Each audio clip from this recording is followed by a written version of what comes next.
Bonsoir à tous. À la une de ce journal, des spécialistes de santé publique tirent la sonnette d'alarme. L'affluence des Camerounais dans les lieux de réjouissance présente des risques élevés de contamination massive au Covid-19. Face à cette inquiétude, l'opposition dénonce l'imprudence d'un gouvernement incapable de concilier les défis sanitaires et la relance de certaines activités économiques. Dans les rangs du parti au pouvoir, le RDPC, on salue les mesures gouvernementales pour éviter une déflagration sociale. Au-delà des préoccupations sanitaires, les mesures économiques et sociales sont jugées insuffisantes aux yeux des chefs d'entreprise. Le JICAM déplore un faible impact prévisible de ces mesures gouvernementales au regard de la détérioration de l'économie et l'appauvrissement des ménages. Dans ce journal, vous suivrez le communiqué du président du JICAM. Célestin Tawamba exige des mesures complémentaires et un véritable plan de relance économique. Dans ce chapitre, nous parlerons également du décaissement du FMI, de l'ordre de 135 milliards de francs CFA destinés au Cameroun pour lutter contre la pandémie du coronavirus. Nous en parlerons dans quelques instants.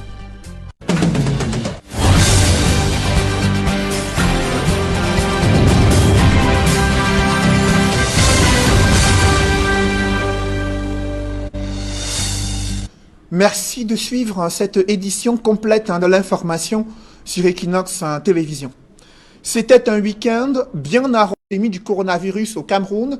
Pourtant, elle ne cesse de progresser à travers le pays et ces mesures barrières, loin d'être respectées, suscitent quelques inquiétudes au sein de l'opinion publique nationale. C'est un grand reportage que signent Jacquino Molan et Gladys Sidier.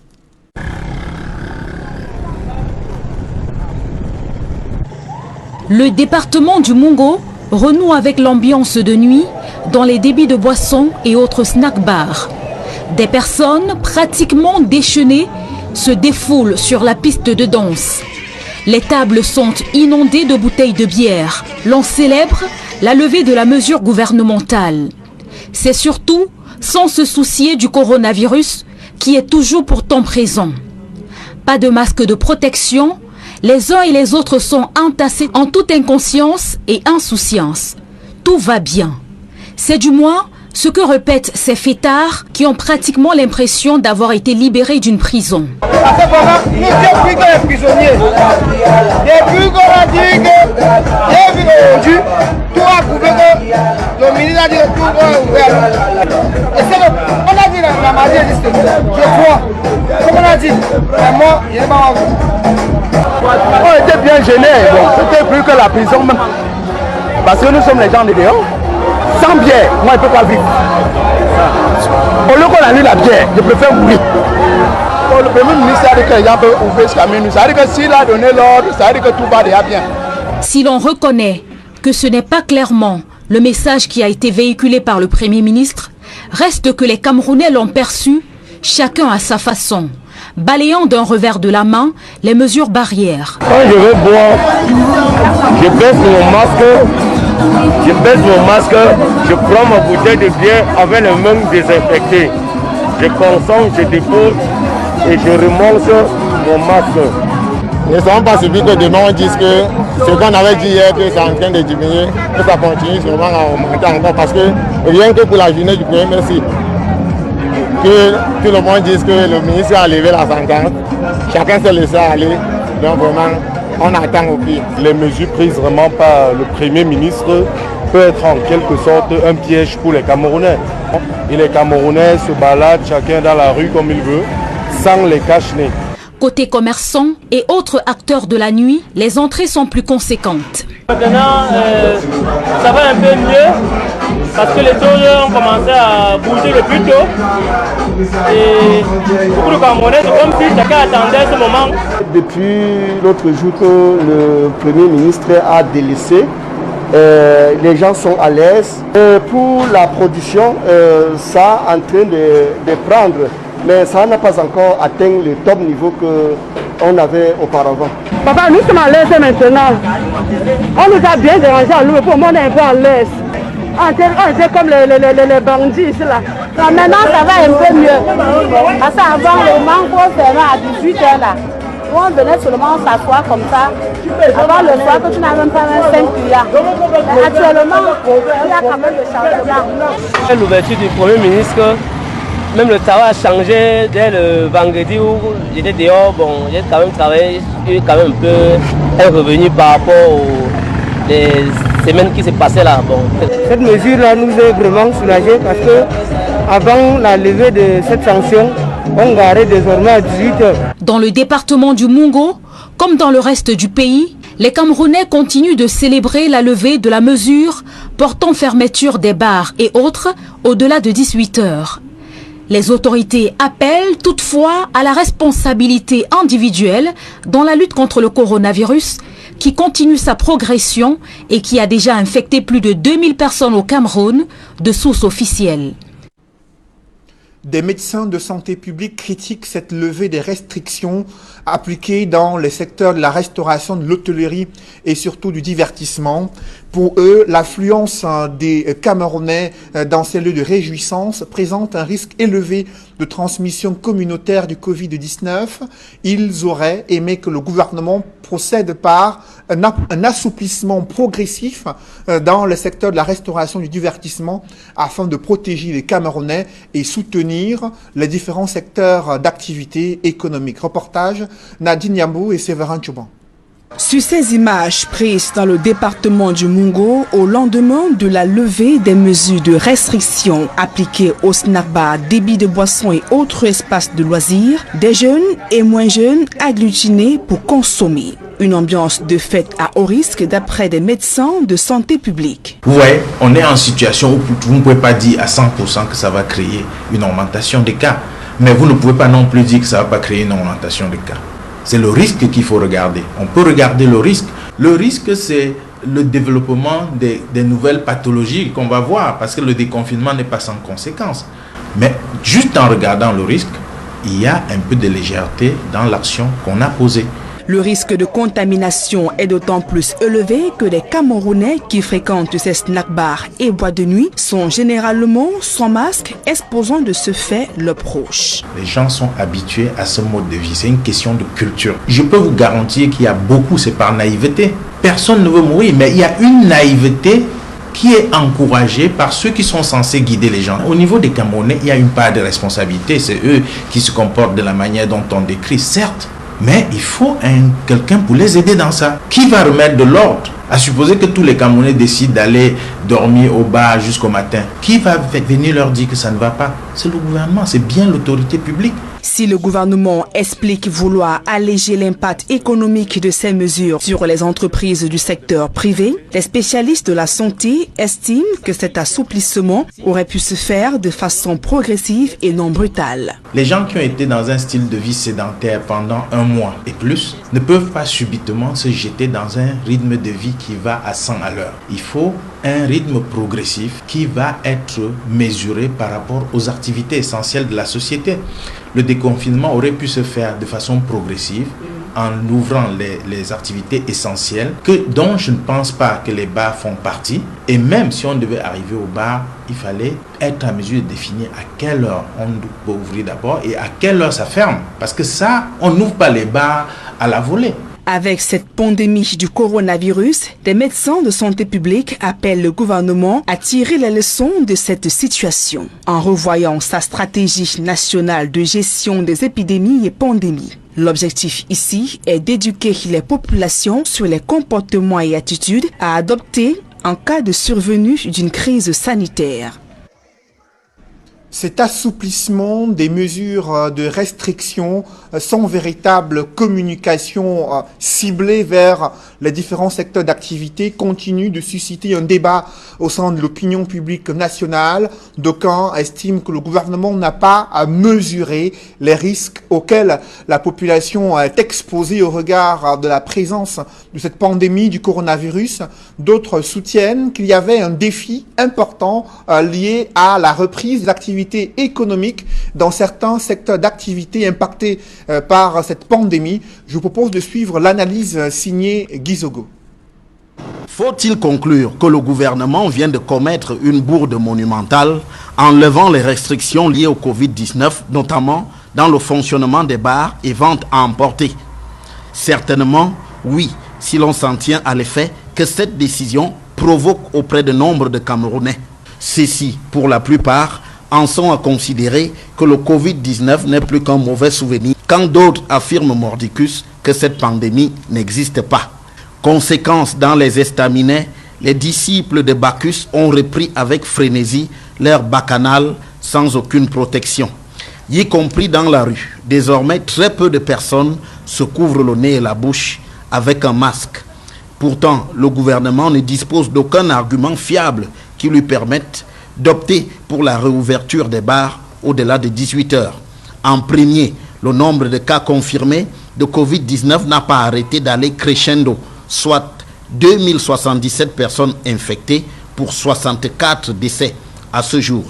Ensuite, les tests sur lesquels on aurait pu s'appuyer pour limiter la propagation du Covid-19 sont d'une extrême rareté.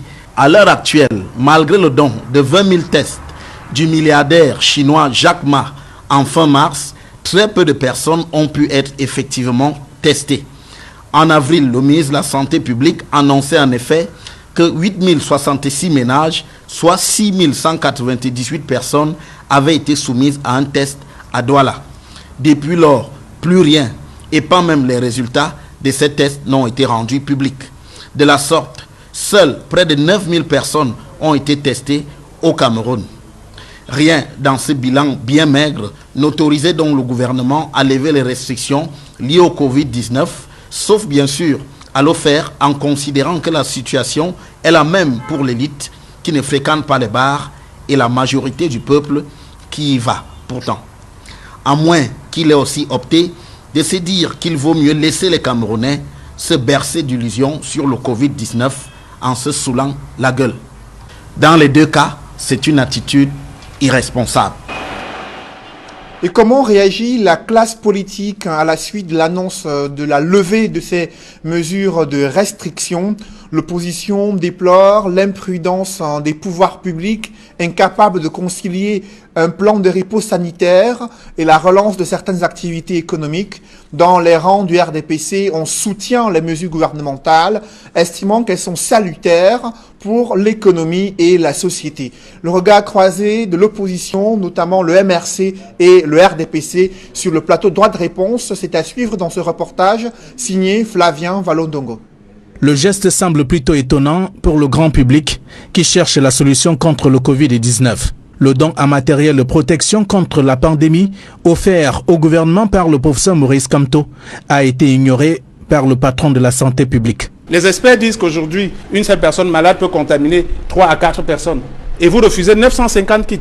Vous minimisez 10 000 masques barrières parce que vous avez 350 000 masques qui arrivent après. Mais j'ai envie de dire que ça, c'est ce qu'on appelle de l'instrumentalisation. C'est l'appel à la contribution nationale contre le Covid-19 lancé par le pouvoir de Yaoundé et diversement apprécié par bon nombre de Camerounais.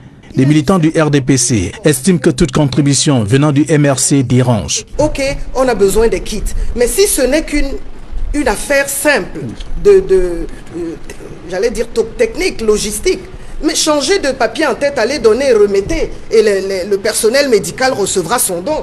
On comprend bien que, M. Kamto voulait bien donner son don, mais en même temps créer cette nouvelle situation pour montrer aux Camerounais que voilà, vous voyez, j'ai amené mon don, mais personne ne le veut parce que je suis M. Kamto. Non. Voilà qui est dit. Le problème n'est pas le don, mais plutôt la méthode utilisée par le professeur Kamto, selon la militante du RDPC. Seulement, le matériel en question aurait dû aider le personnel de santé qui chaque jour court le risque d'être contaminé, faute du nécessaire de protection. Ne rentrons pas dans ce genre de polémique qui nous échappe, qui nous amène à éviter le véritable sujet, à éviter l'aspect le plus important, qui est la contribution de chaque Camerounais pour la résolution de cette crise sanitaire. En période de crise, il faut privilégier les résultats. Les détails juridiques, ça ne compte pas du tout. Des initiatives comme celle du professeur Maurice Kamto sont multiples, mais elles n'ont pas connu le même essor, malgré la correspondance qui a précédé le don. Si vraiment c'est la santé des Camerounais qui préoccupe M. Kamto,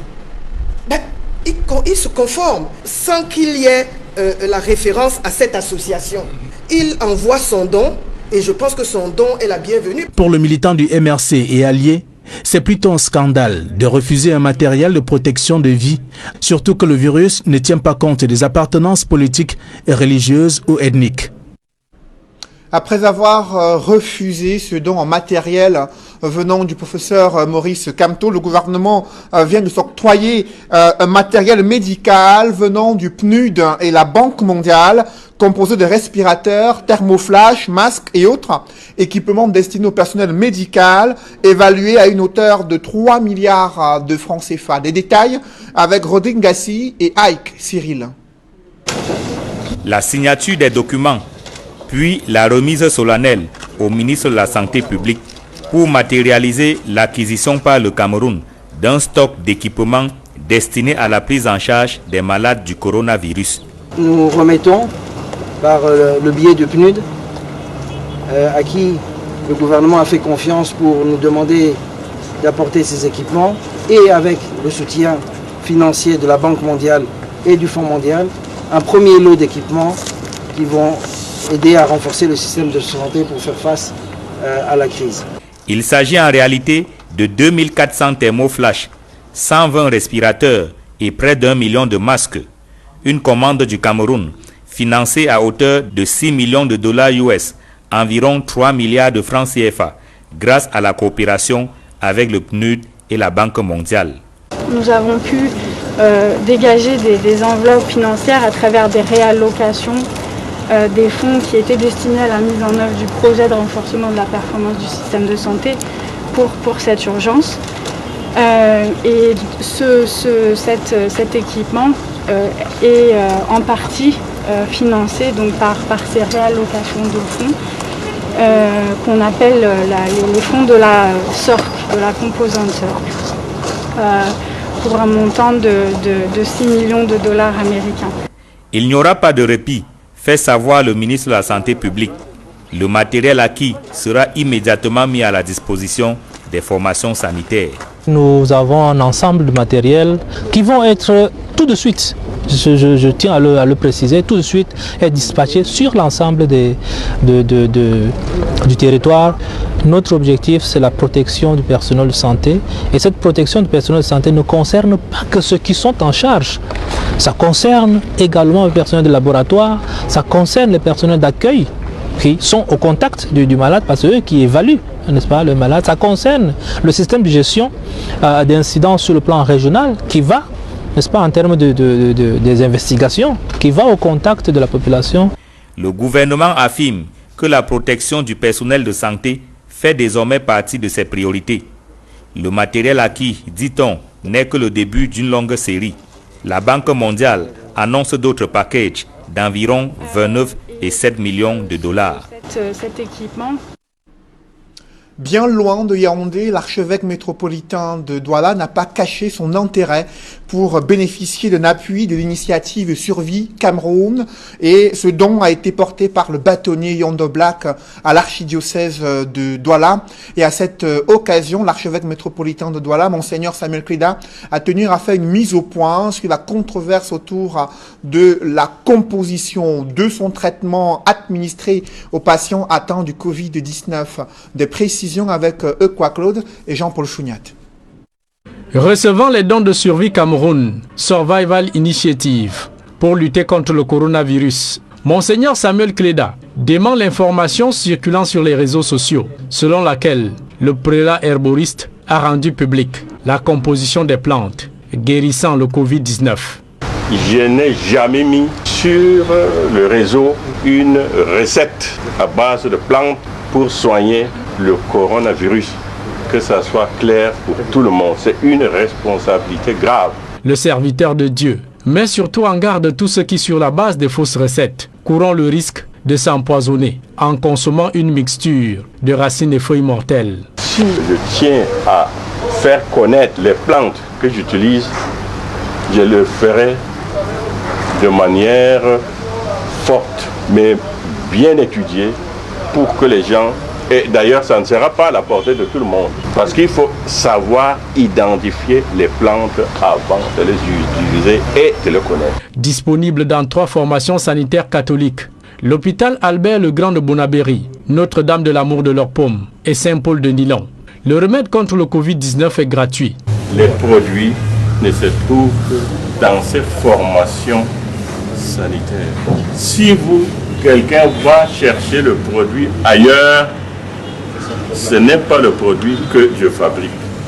Et pour l'accompagner dans sa lutte sans répit contre la pandémie de l'heure, l'archevêque de Douala reçoit des dons en kits médicaux et masques de protection des mains des représentants locaux de Survie Cameroun Survival Initiative, loin de toute polémique autour de la rétrocession de ces dons au gouvernement camerounais. Peu importe qui a refusé, qui n'a pas refusé, ce qui importe c'est que ça atteigne l'objectif pour lequel ce mouvement a été créé. Aider les Camerounais à ne pas mourir. La dotation ainsi reçue servira à l'équipement des personnels de santé des hôpitaux catholiques dans la prise en charge des patients de coronavirus dans la ville de Douala, deuxième foyer de contamination de la maladie. Et les autorités administratives de la ville de Douala ont procédé à la distribution des autres matériels médicaux et autres denrées alimentaires venant de l'initiative du président de la République, Paul Biya. C'était le préfet Djouvoury qui a octroyé ces différents matériels aux maires d'arrondissement dans la ville de Douala.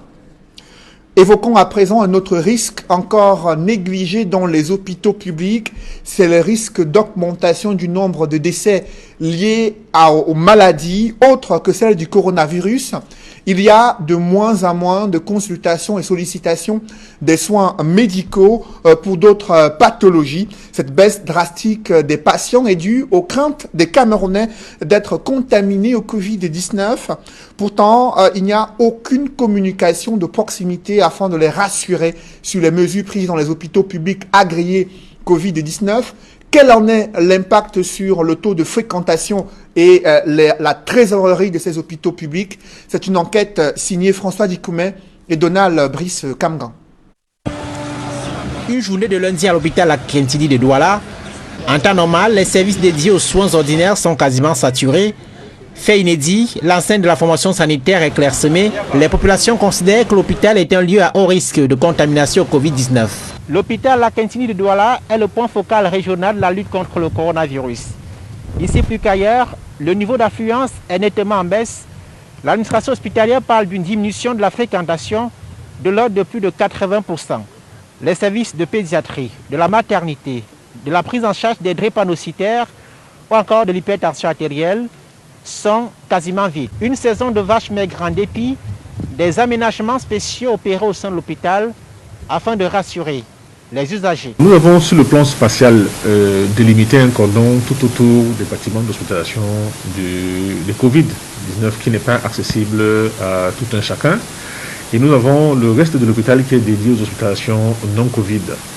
Mais en contexte d'épidémie, tous les services sont prêts sur le plan de la protection du personnel à recevoir des malades Covid. Mais une fois qu'ils sont identifiés, ils sont tout de suite référés au secteur Covid. Des mesures particulières qui semblent méconnues du grand public. À l'hôpital gynéco-obstétrique et pédiatrique au quartier Yassa, les cas de malades d'autres pathologies ont diminué de l'ordre de 50%, confie la direction de l'hôpital. Ici, comme dans la plupart des hôpitaux réquisitionnés pour la prise en charge des patients de coronavirus, c'est le désert. Seuls les malades les plus chroniques ou en situation de danger de mort s'amènent. Il y a un mois, le vice-président du conseil scientifique créé au ministère de la Santé publique tirait déjà la sonnette d'alarme. On observe bien une diminution de la fréquentation des hôpitaux et ça, c'est grave parce que cela pourrait augmenter la mortalité non-corona pendant l'épidémie de Covid-19. Donc des gens qui n'ont pas le coronavirus et qui décèdent simplement du fait de n'avoir d'un refus de recours aux soins. Pour certains analystes, la communication autour des modes de contamination Covid-19 n'a pas permis de rassurer le grand public.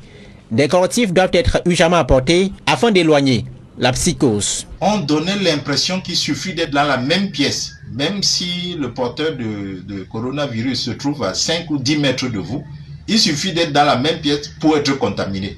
Et forcément, les malades vont se dire, mais si je me retrouve dans une salle d'attente avec un porteur, je vais attraper ça immédiatement, même si je respecte la distance de la distanciation sociale. La baisse du taux d'affluence dans les hôpitaux en cette période de pandémie est une vive préoccupation pour les professionnels de santé. Les médecins redoutent une flambée du taux de mortalité lié aux maladies les plus mortelles, comme le paludisme, avec ses 4000 morts chaque année au Cameroun.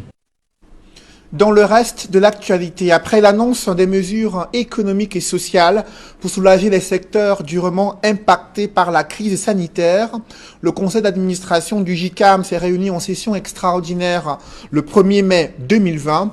Au terme de ces travaux, il a pris acte des premières mesures prises pour soulager les secteurs les plus touchés.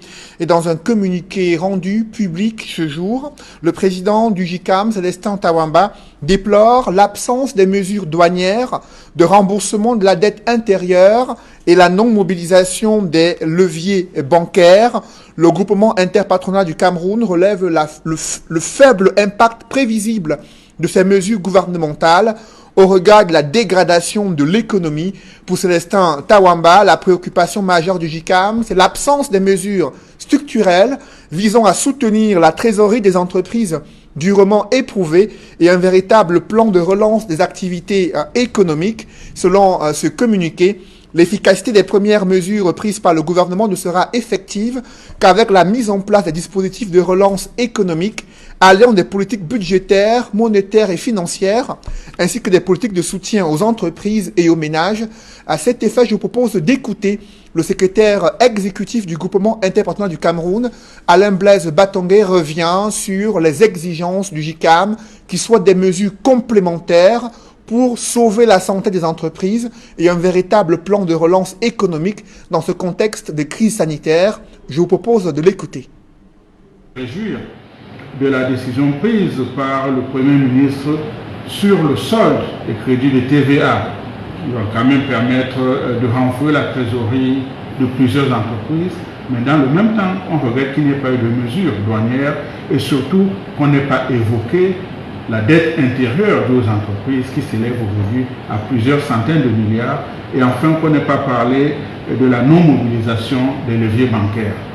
De manière générale, donc, le JICAM estime qu'un certain nombre de mesures complémentaires doivent être prises, notamment au plan fiscal, pour clarifier les positions qui ont été indiquées. Par exemple, lorsqu'on parle d'accompagner les entreprises les plus impactées par le Covid-19, on se demande quelle est la limite qui permet de constater que tel a été plus impacté que tel autre, au-delà des principaux secteurs qui ont été indiqués. Et donc, nous espérons que les prochains échanges avec les autorités compétentes nous permettront de le clarifier. Au demeurant, même si nous comprenons donc les difficultés dans lesquelles se trouve le gouvernement aujourd'hui, qui a à faire face en même temps aux crises sécuritaires, mais également à la plongée des cours de matières premières, notamment du pétrole, nous pensons qu'il faut des mesures courageuses pour accompagner la relance de l'entreprise et le JICAM se tient à disposition pour échanger avec le gouvernement et trouver donc les meilleures pistes de cette relance. Vous venez de suivre le secrétaire exécutif du JICAM, Alain Blaise Batongué, qui revenait sur la réaction de cette organisation patronale après les mesures économiques et sociales mises en place par le gouvernement pour soutenir le secteur privé, mesures jugées insuffisantes par le JICAM. Le conseil d'administration du Fonds monétaire international vient d'approuver un décaissement de 226 millions de dollars, soit près de 135 milliards de francs CFA, pour soutenir les efforts des autorités camerounaises visant à répondre aux besoins urgents de la balance des paiements du Cameroun résultant de la pandémie du Covid-19. Dans son communiqué, le FMI révèle que l'éclatement de la pandémie de Covid-19 et les chocs des termes de l'échange dus à la forte baisse des prix du pétrole ont un impact significatif sur l'économie camerounaise, entraînant une chute historique de la croissance du produit intérieur brut réel. L'appui du FMI au titre de la facilité de crédit rapide contribuera à combler les besoins extérieurs immédiats et à préserver l'espace budgétaire nécessaire aux dépenses de santé publique essentielles liées au Covid-19. Une aide supplémentaire des partenaires au développement sera essentielle pour combler le besoin de financement restant pour le Cameroun. Le directeur général adjoint du FMI prévient le gouvernement camerounais des contrôles budgétaires stricts et la transparence seront nécessaires pour garantir que l'aide fournie par le FMI atteigne les objectifs visés au Cameroun. Évoquons à présent cette ambiance qui a prévalu ce week-end grâce à la Société anonyme des brasseries du Cameroun, un concert live sur les réseaux sociaux de la star Petit Pays qui a été très suivi. Également une interview de l'artiste musicien de renommée internationale qui est revenu sur son parcours artistique et qui s'est prononcé sur la situation culturelle du Cameroun. Reportage.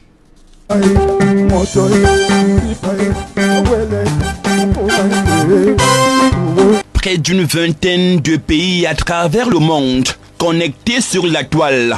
Plus de 300 000 vues des internautes, des commentaires, des followers à n'en point finir. Et plus de 3 heures d'horloge, de concerts géants, grandeur nature, non-stop en live sur Facebook, du jamais vu en Afrique et au Cameroun. À l'occasion de la célébration de la Fête internationale du travail, édition 2020, commémorée cette année dans un contexte particulier où la planète tout entière est frappée par la pandémie du Covid-19. La SABC, Société anonyme des brasseries du Cameroun, à travers l'une de ses marques, la Castel Beer, a bien voulu rendre hommage à tous les travailleurs africains et singulièrement camerounais en cette période de confinement, en leur offrant ce spectacle live sur Facebook du grand maître Rabah Rabi et son orchestre des sans visa.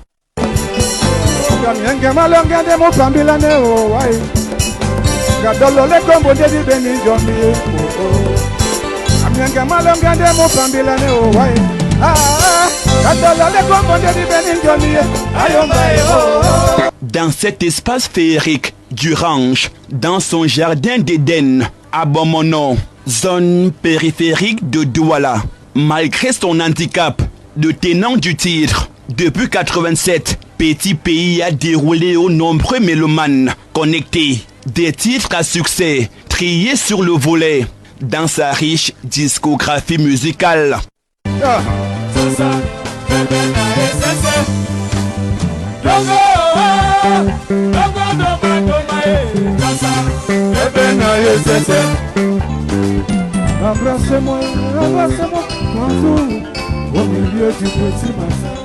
Bien avant ce concert live sur Facebook, dans une interview accordée à l'équipe des brasseries du Cameroun, à travers sa marque, la Castel Beer, l'avocat défenseur des femmes, a rendu un vibrant hommage au saxophoniste Manu Dibango de regretter mémoire. Manu, c'est quelqu'un qui a atteint son apogée en musique, c'est-à-dire qui a atteint le plafond et qui a, en Afrique, quand on réclame, on demande un représentant du métier, c'est lui. Et voilà, c'est une perte, je veux dire, avec le manque de volonté et de concours de certaines personnes. Je me dis qu'on pouvait le sauver, tout simplement, et que de l'abandonner sans traitement. Donc, il n'y a pas que lui, il y a Pape Diouf également. Donc, c'est une infection qu'on nous a lancée exprès pour nous fragiliser et tout, et on comprend. Maintenant, laissons tout à Dieu. Vous savez, il y a des cobayes et du diable sur la terre. C'était du jamais vu ce vendredi 1er mai 2020, pour la toute première fois en Afrique et au Cameroun. Un concert live sur Facebook et il aura fallu le duo, la SABC, à travers la marque la Castel Beer et Petit Pays Omega, le grand maître Rabah Rabi et son orchestre les sans visa, pour souhaiter une bonne et heureuse fête à tous les travailleurs dans leur confinement.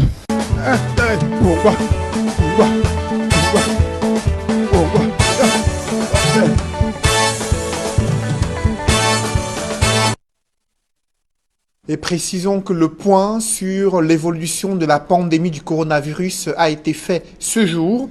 27 nouveaux cas positifs enregistrés et avec l'assouplissement des mesures barrières contre le coronavirus décidé par le chef de l'État, le ministère de la Santé publique estime que la vie a presque retrouvé son cours normal Cependant, le gouvernement exhorte les populations à faire preuve de vigilance et de responsabilité. Les faits et gestes doivent être organisés autour du respect des gestes barrières, souhaite ainsi le ministère de la Santé publique. Mesdames, Messieurs, c'est la fin de ce journal. Merci de l'avoir suivi. Juste après cette édition de 20h, retrouvez Serge Alain autour et ses invités pour le débrief du journal sur le plateau d'Equinox Soir. Serge Alain. Risque de contamination massive après la levée de certaines mesures prises le 17 mars dernier par... Arrière, certains ne portant pas leur masque, les risques de transmission communautaire peuvent être élevés, font savoir ces spécialistes de santé publique. Ils auraient aimé que le gouvernement procède à un déconfinement progressif dans ces secteurs d'activité non essentiels au regard de l'évolution de la pandémie du coronavirus. Je le signalais à l'instant, 27 nouveaux cas positifs. Survie Cameroun, mise en place par le professeur Maurice Kamto et dirigé par Christian Pendaekoka, ce dont un matériel médical a été remis par le bâtonnier Yondo Black, dépouillé, dit-il, de toute conjecture politique et de tout calcul politique, l'objectif étant d'accompagner le personnel médical en service dans les structures sanitaires catholiques afin qu'ils disposent de matériel adéquat pour faire face à la pandémie du coronavirus. Avant de sortir, Cédric Noufelet, des nouvelles de Bappo-Lipote. Il est aujourd'hui président du conseil d'administration de la société de recouvrement des créances. Il a été élu au terme d'un conseil d'administration, session ordinaire, en présence du ministre des Finances. Il remplace à ce poste Joseph Ona, qui a été récemment nommé au conseil constitutionnel. Voilà, madame, monsieur, c'est donc l'essentiel. Equinox Soir, deuxième partie. Bonne soirée à vous, Cédric. Bonne soirée à vous, Serge Alain. Rendez-vous demain 20h. Merci. Madame, monsieur, dans un instant, la suite, Equinox Soir.